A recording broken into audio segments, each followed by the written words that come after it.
Pemirsa, Anda masih menyaksikan program Tafsir Al-Misbah mengenai surah Al-Anfal. Tadi Bapak bertanya sama Pak Quraisy bahwa boleh tidak bertentangan ya Pak ya, apa yang pemimpinnya suruh laksanakan tapi bertentangan dengan agama. Bagaimana Pak Quraisy? Tidak mudah menjawab pertanyaan. Ada dulu satu prinsip. Segala hal yang bertentangan dengan ajaran agama harus ditolak. Itu prinsip. Tapi penolakannya itu bisa berbeda-beda. Minimal penolakan dalam hati. Tidak merestui. Saya tidak restui. Saya tidak ini. Tetapi kondisi menjadikan saya terpaksa melakukannya. Ya kan? Itu yang paling ini. Tidak mudah sekarang saya berkata pada Bapak berhenti jadi pilot. Karena ada itu. Iya kan? Sama halnya dengan seorang yang bekerja di bank konvensional. Riba. Di situ ada riba. Iya. Apa dia harus berhenti bekerja? Saya tidak semudah itu berkata berhenti bekerja. Di mana dia mau dapat pekerjaan? Iya.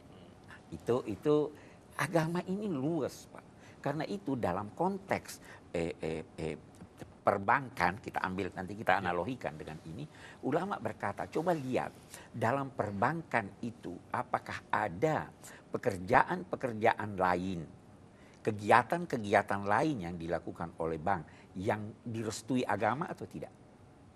Bisa ada, ya kan? Nah, karena itu ada fatwa ulama-ulama yang berkata boleh bekerja di bank konvensional selama masih ada kegiatan-kegiatan lain yang halal di perbankan itu.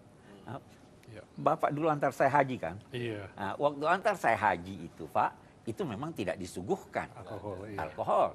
Itu bagus. Tetapi Bapak boleh jadi satu waktu antar saya ke Eropa, ada disuguhkan alkohol. Bapak suguhkan pada saya tidak mau. Dan saya yakin Bapak tidak akan suguhkan sama saya. Ya kan? Nah, itu satu. Nah, tetapi kalau atasan berkata ini untuk kepentingan bisnis, ya toh, ini untuk kepentingan hospitality terhadap tamu.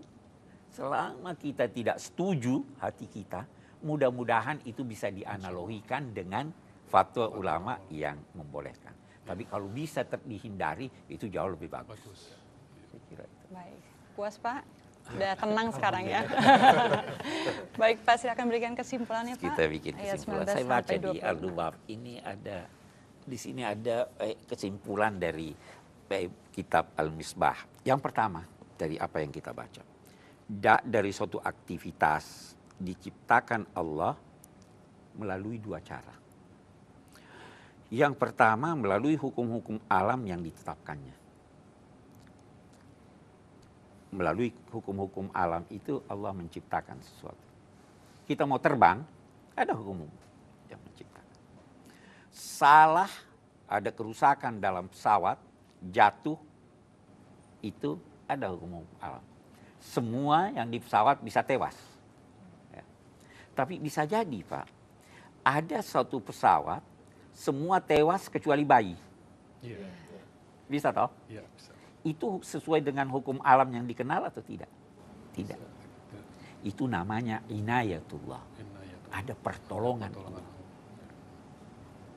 Yang kedua, kendati kemenangan bersumber dari Allah dan yang menjanjikan pelemahan tipu daya orang-orang kafir, tetapi itu bukan berarti berpangku tangan, tidak mengandalkan upaya-upaya manusia. Yang ketiga, makhluk yang tidak memiliki pendengaran, penglihatan, dan tidak juga memiliki akal adalah makhluk yang paling rendah derajatnya.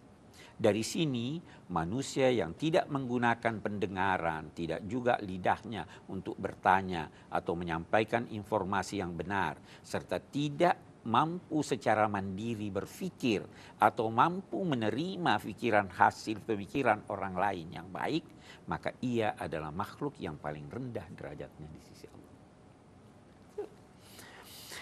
Selanjutnya, yang